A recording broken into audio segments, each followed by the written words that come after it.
இன்னைக்கு நாம பார்க்க போறது மோஸ்ட் அவைட்டட் ஐபிஓவான என்எஸ்சி ஐபிஓவோட ப்ரிவ்யூ பற்றி தான் பார்க்க போகிறோம். ஸோ 2016 10 வருஷங்கள் இந்தியன் இன்வெஸ்டர்ஸ் இந்த ஐபிஓக்காக காத்துட்டு இருக்காங்க. ஒரு வழியாக இதோட ஃபைனல் ப்ராசஸை என்எஸ்சி ஸ்டார்ட் பண்ணிட்டாங்க. ஸோ ஜூன் 17 டிஆர்ஹெச்பியை இவங்க செபிக்கு சப்மிட் பண்ணிட்டாங்க. இல்லாமல் 2016 இறுதிக்குள்ளேயே இந்த ஐபிஓவை லிஸ்ட் பண்ணணும் அப்படிங்கிற நோக்கத்தோட என்எஸ்சி ஒர்க் பண்ணிட்டு இருக்காங்க. நம்ம ஆல்ரெடி பார்த்துருந்தோம். இப்போ அந்த டிஆர்ஹெச்பியில் சொல்லப்பட்டு இருக்கும் தகவல்களை தான் நம்ம டீகோட் பண்ண போகிறோம். ஐபிஓட எக்ஸ்பெக்டட் இஷ்யூ சைஸ் 30,000 கோடியாக இருக்கலாம்னு சொல்லிட்டு எதிர்பார்க்கப்படுது. ஸோ இது 30,000 கோடியாக இருந்தா இந்தியாவோட ஒன் ஆஃப் த பிக்கஸ்ட் ஐபிஓவாக இது இருக்க போகுது. இதுக்கு ப்ரீவியஸாக இருந்த ஹுண்டாய் மோட்டார்ஸ் ஐபிஓவோட இது அதிகமான இஷ்யூ சைஸ் இருக்க அப்படின்னு சொல்லிட்டு எக்ஸ்பெக்ட் பண்ணுறதுனால இந்தியாவோட பிக்கஸ்ட் ஐபிஓவாக இது இருக்க வாய்ப்புகள் இருக்குது. ஸோ அது மட்டும் இல்லாமல் இதில் என்டையர்லி ஆஃபர் ஃபார் சேல் மட்டும்தான் இருக்குன்னு சொல்லிட்டு சொல்லப்பட்டிருக்கு. ஸோ இவங்க இந்த நிறுவனத்தோட 6% ஸ்டேக்கை இந்த ஐபிஓ மூலமாக விற்பனை பண்ண போகிறாங்க அப்படின்னு சொல்லப்பட்டிருக்கு. ஆஃபர் ஃபார் சேல் தான் அப்படிங்கிறனால இந்த 30,000 கோடியும் அவங்களோட ஷேர்ஸ் விற்பனை கொடுக்கக்கூடிய ப்ரொமோட்டர்ஸ் தான் போய் சேரப்போகுது. நிறுவனத்துக்கு போய் சேராது. பட் ஆல்ரெடி என்எஸ்சி ஒரு ப்ராஃபிட்டபுளாக இயங்கிட்டு இருக்கக்கூடிய நிறுவனமாக தான் இருக்காங்க. எதுக்காக இந்த நிறுவனம் ஐபிஓக்கு வராங்க அப்படின்னு பார்த்தா listing benefit plus liquidity for existing share holders. இந்த ரீசன்ஸ்க்கு எல்லாத்துக்காக தான் பார்த்தீங்கன்னா இந்த நிறுவனம் இந்த ஐபிஓக்காக வர்றாங்க. ஸோ அவங்களோட கம்பெனி டெவலப்மெண்ட்டுக்காக இந்த ஐபிஓக்கு அவங்க வர கிடையாது. தற்போது இருக்கக்கூடிய சந்தையோட எதிர்பார்ப்புகளின்படி என்எஸ்சியோட வேல்யூஷன் சுமார் 5 லட்சம் கோடி வரை இருக்கலாம்னு சொல்லிட்டு எக்ஸ்பெக்ட் பண்ணப்படுது.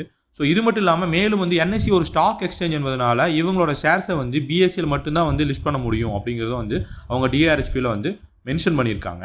இதில் முக்கியமான விஷயம் என்னென்னா இந்த என்எஸ்சி ஐபிஓனால என்எஸ்சி நிறுவனத்துக்கு மட்டும் பெனிஃபிட் கிடையாது. இந்தியாவில் இருக்கக்கூடிய ஆல்ரெடி இருக்கக்கூடிய எக்ஸிஸ்டிங் நிறுவனங்களுக்கும் இதனால பெனிஃபிட் இருக்குது. ஸோ அது என்னென்னு பார்த்துருவோம் வாங்க. இப்போது இந்த என்எஸ்சி நிறுவனத்தில் அதிகமான ஸ்டாக்ஸை ஹோல்ட் பண்ணிட்டு இருக்கக்கூடிய நிறுவனங்கள்லாம் பார்த்தீங்கன்னா இந்திய நிறுவனங்களில் எல்ஐசி 10% மேலே ஸ்டாக்ஸை ஹோல்ட் பண்ணிட்டு இருக்கதா சொல்லப்பட்டிருக்கு. Stock holding corporation of India 4% வரைக்கும் ஹோல்ட் பண்ணிட்டு இருக்கதா சொல்லப்பட்டிருக்கு. SBI, state bank of India, அது மட்டும் இல்லாமல் new India assurance, national insurance company, orient insurance company போன்ற இன்சூரன்ஸ் கம்பெனிஸும் இதில் சம் பர்சன்டேஜ் ஸ்டாக்ஸை ஹோல்ட் பண்ணிட்டு இருக்கதா சொல்லப்பட்டிருக்கு. ஸோ இதனால் அந்த நிறுவனங்களுக்கு என்ன பெனிஃபிட் அப்படிங்கிறது இப்போ நம்ம பார்த்துருவோம். ஸோ இப்போ என்எஸ்சியோட டிஆர்ஹெச்பியில் செல்லிங் ஷேர் ஹோல்டர்ஸாக சில நிறுவனங்களை குறிப்பிட்டிருக்காங்க. அதில் SBI, bank of Baroda, HHCIL, general insurance corporation, NIACL போன்ற நிறுவனங்கள்லாம் இருக்காங்க.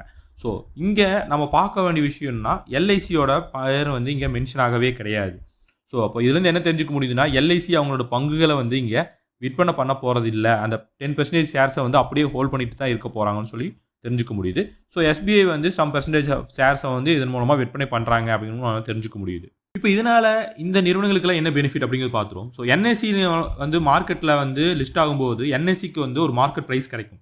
ஸோ இதனால் எல்ஐசி, எஸ்பிஐ போன்ற நிறுவனங்களோட பேலன்ஸ் ஷீட்டில் இருக்கும் என்ஐசியோட ஸ்டேக்குக்கு ஒரு தெளிவான வேல்யூ கிடைக்கும். ஸோ இதனால் என்ன பெனிஃபிட் அப்படின்னு பார்த்தீங்கன்னா விற்பனை பண்ணக்கூடிய நிறுவனங்களுக்கு கேஷ் இன்ஃப்ளோ இருக்கும். விற்பனை பண்ணாத நிறுவனங்களுக்கு அவங்களோட வேல்யூஸ் அதிகமாகும்.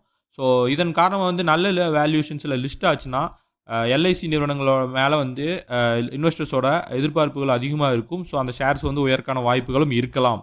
ஏன்னா இதுக்கு உதாரணமாக பார்த்தீங்கன்னா SHCIL நிறுவனத்தோட 4% ஸ்டாக்ஸ் ஹோல்ட் பண்ணிட்டு இருந்தாங்க. ஸோ இதன் காரணமாக இவங்க SHCIL நிறுவனத்தில் IFCI ஹோல்ட் பண்ணிட்டு இருந்தனால ஸோ இன்டெரக்டாக IFCI நிறுவனம் பெனிஃபிட் ஆகும் அப்படிங்கிற பாயிண்ட் ஆஃப் வியூவில் இந்த டிஆர்ஹெச்பி ஃபைல் பண்ண போகிறாங்க அப்படிங்கிற ஒரு இன்ஃபர்மேஷன் வந்தோடனே இந்த IFCI நிறுவனம் நல்லா உயர்ந்துச்சு அப்படிங்கிறத நம்ம ஆல்ரெடி பார்த்துருந்தோம். ஸோ அதே மாதிரி இந்த என்எஸ்சி ஐபிஓ மூலமாக இந்த ஷேர் ஹோல்டிங் நிறுவனங்களும் பெனிஃபிட்ஸ் அடையிறதுக்கான வாய்ப்புகள் அதிகமாகவே இருக்குது. ஸோ இவங்களோட ஃபினான்ஷியல்ஸில் எந்த கவலைப்பட வேண்டிய விஷயம் இல்லை. ஏன்னா ஒரு கேஷ் ரிச் கம்பெனியாக தான் இவங்க இருக்காங்க. ஸோ இவங்களுக்கு டெப்ட் அந்த மாதிரி பேர்டன்ஸ் எல்லாம் கிடையாது. ஸோ அதன் காரணமாக இவங்க ஃப்ரெஷ்ஷாக எந்த இஷ்யூஸும் வர கிடையாது. ஆஃபர் ஃபார் சேல் மட்டும்தான் வந்திருக்காங்க. ஸோ இவங்களுக்கு பண தேவைகள் போன்ற விஷயங்கள்லாம் இல்லவே இல்லை. ஸோ அவங்களுக்கு எல்லாத்துக்குமே தெரியும் என்எஸ்சியோட பிஸ்னஸ்.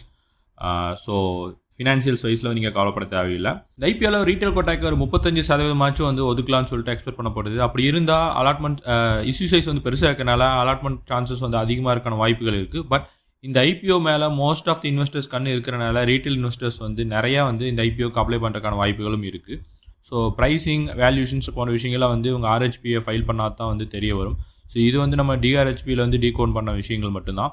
ஸோ இந்த இன்ஃபர்மேஷன் உங்களுக்கு பிடிச்சிருந்தா மறக்காமல் இந்த வீடியோவுக்கு லைக் பண்ணிட்டு உங்கள் ஃப்ரெண்ட்ஸ்க்கு ஷேர் பண்ணி நம்ம சேனலை சப்ஸ்கிரைப் பண்ணிக்கோங்க. நன்றி, வணக்கம்.